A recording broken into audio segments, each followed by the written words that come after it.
In 1974, a woman named Marina Abramović walked into a gallery to do a performance that would shock the world. Known as Rhythm Zero, Abramović invited participants to do anything they desired to her for 6 hours using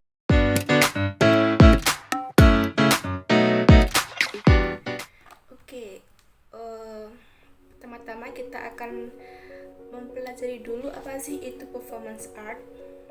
Jadi performance art itu adalah istilah bentuk seni kekinian di luar seni tradisi yang disajikan secara live atau langsung dan melibatkan publik atau penonton untuk ikut berpartisipasi di dalamnya. Artinya, publik sebagai penonton tidak hanya datang dan menonton atau menyaksikan saja, tetapi audiens ikut berperan aktif untuk berinteraksi dengan pemeran-pemeran yang ada di performance art tersebut. Performance art hadir dalam bentuk tindakan atau action, berbeda dengan seni pertunjukan lainnya yang menggunakan peran atau acting dalam permainannya.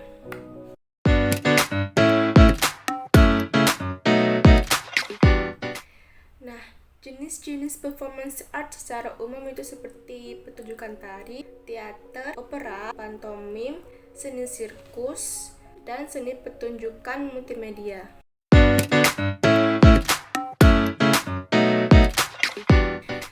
Pada awal abad ke-20, gerakan Dadaisme dan Futurisme muncul sebagai perlawanan terhadap seni tradisi. Gerakan Dada terutama di Zurich dan Berlin mengeksplorasi ekspresi non-rasional dan non-logis yang dapat dilihat dalam pertunjukan aksi publik mereka. Futurisme di Italia mengejar ide-ide radikal dan inovatif dalam bentuk pertunjukan.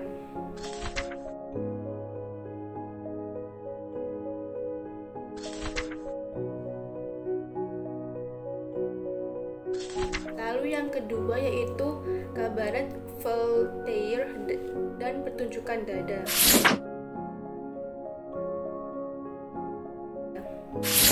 Pada tahun 1916 di kota Zurich, kelompok seniman dada termasuk Tristan Tzara, Hugo Ball, dan Amy Hennings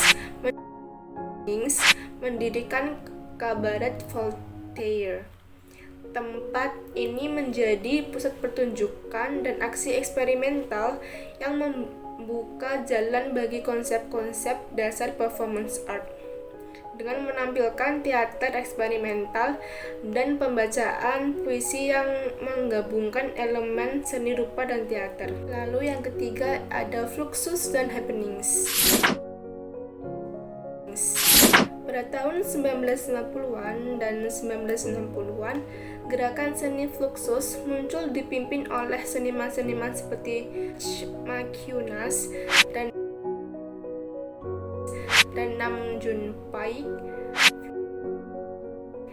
Fluxus mengeksplorasi batas antara seni dan kehidupan sehari-hari melalui pertunjukan yang disebut happenings. Happenings adalah pertunjukan spontan dan non-linear yang mencakup berbagai elemen seni dan melibatkan penonton secara langsung. Lalu yang keempat ada Yoko Ono dan Cat Piece pada tahun 1964. Yoko Ono yang kemudian menjadi ikon dalam seni rupa performing arts melakukan karya terkenal yaitu Cat Piece pada tahun 1964. Dalam karya ini Yoko Ono duduk diam di atas panggung dan penonton diundang untuk memotong potongan demi potongan dari pakaiannya. Karya ini mengeksplorasi tema kekuasaan, kelemahan, dan interaksi langsung dengan penonton. Lalu yang kelima ada body art dan Viennese Expressionism.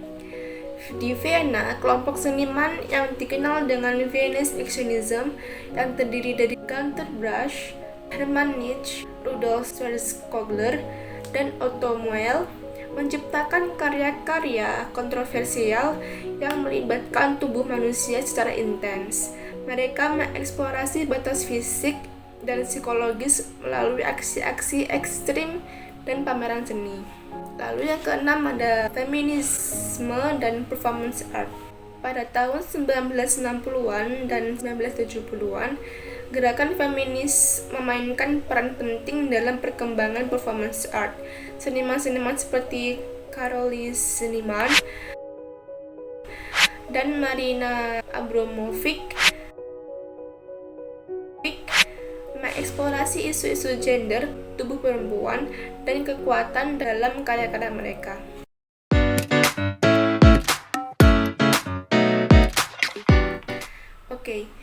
Performance art di Indonesia ini sendiri pertama kali diusungkan oleh seni rupa baru pada tahun 1970-an.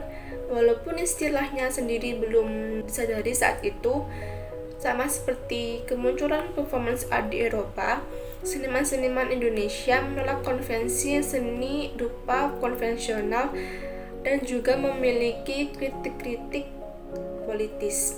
Istilah performance art ramai dikenal setelah tahun 1990-an, ketika ada festival-festival seperti International Performance Art Festival atau GIPAF, lalu Bandung Performance Art Festival, dan gerakan performance berskala internasional lainnya.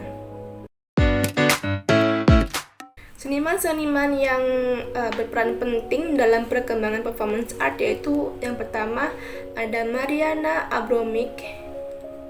Mariana Abramovic adalah seorang seniman performance art yang lahir di Yugoslavia pada tahun 1946.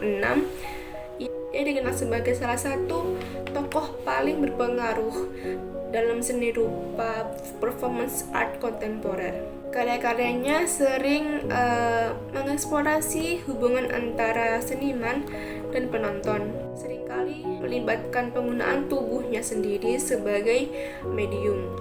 Salah satu karyanya yang terkenal adalah The Artist is Present di Museum of Modern Art atau MoMA di New York pada tahun 2010, di mana ia duduk diam selama berjam-jam di hadapan pengunjung. Lalu yang kedua ada Nam June Paik yang lahir pada tahun 1932 dan menutup usia pada tahun 2006. Beliau adalah seorang seniman asal Korea yang diakui sebagai salah satu pelopor seni video dan seni rupa performance art. Ia dikenal karena karyanya yang menggabungkan teknologi, musik, dan pertunjukan langsung. Paik menciptakan karya-karya yang berani dan eksperimental seperti TV Buddha dan TV Cello.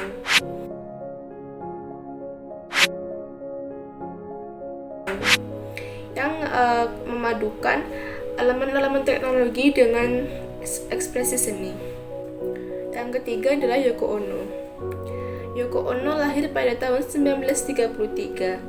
Ia adalah seorang seniman, penyanyi, dan aktivis Jepang dan Amerika yang memiliki dampak besar dalam seni rupa performance art. Karya-karyanya, terutama yang dibuat bersama suaminya John Lennon,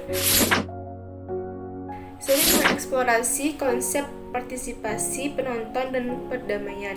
Salah satu karyanya yang terkenal yaitu Cut Piece pada tahun 1964, di mana penonton diundang untuk memotong potongan demi potongan dari pakaian yang dikenakan oleh Yoko Ono. Lalu yang keempat ada The Living Theater. The Living Theater adalah kelompok teater eksperimental yang didirikan pada tahun 1947 oleh Judith Malina dan Julian Beck. Kelompok ini menjadi terkenal karena pendekatannya yang kontroversial dan partisipatif dalam pertunjukan teater. Mereka menciptakan pertunjukan-pertunjukan yang melibatkan penonton secara langsung, seringkali menyajikan tema-tema sosial dan politik kontemporer. Lalu yang kelima adalah Ribot. Ribot adalah nama panggung dari Marina Jose Ribot. Ia adalah seorang seniman tari dan performance art yang berasal dari Spanyol. Ia terkenal karena karya-karyanya yang inovatif dan eksperimental, seringkali melibatkan elemen humor dan kritik sosial. Taribot telah memenangkan berbagai penghargaan dan menjadi kontributor penting dalam seni rupa performance art kontemporer. Lalu yang terakhir ada kelompok Viennese Expressionism. Kelompok seniman yang termasuk di dalam Viennese Expressionism ini yaitu Günter Brass, Hermann Nitsch, Rudolf Schwarzkogler, dan Otto Moel menjadi tokoh sentral dalam gerakan Viennese Expressionism pada tahun 1960-an. Mereka dikenal dengan karya-karyanya yang kontroversial dan provokatif yang melibatkan aksi-aksi ekstrim, penggunaan tubuh manusia, dan pameran seni yang mengguncang norma sosial.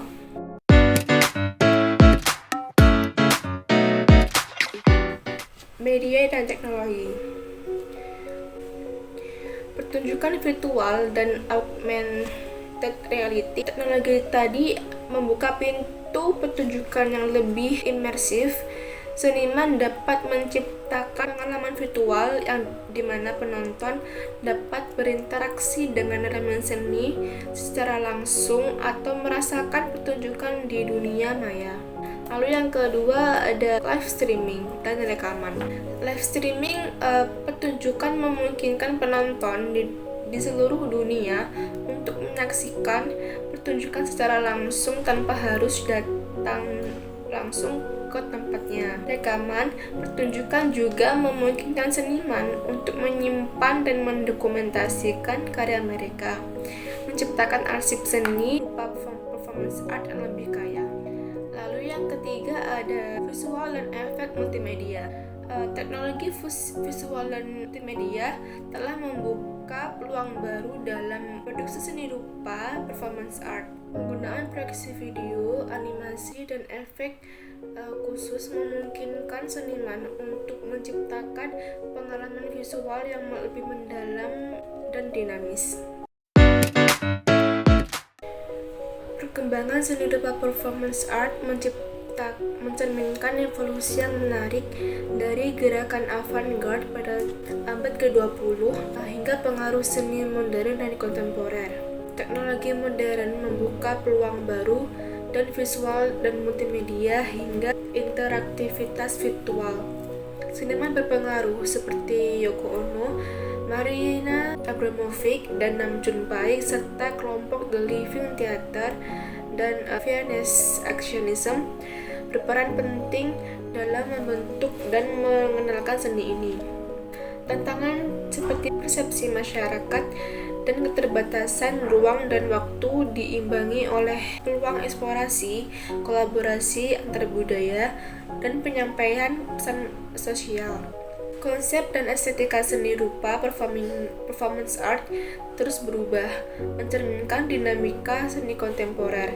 Melalui pendekatan edukatif, pertunjukan langsung, wawancara dengan seniman, dan interaksi aktif, kita dapat mengajak masyarakat untuk lebih memahami dan menghargai keindahan serta kompleksitas seni performance art. Semua ini membuka jalan bagi pengalaman seni yang mendalam, memperkuat posisi seni ini sebagai bentuk seni yang dinamis dan terus berkembang. Sekian penjelasan dari saya.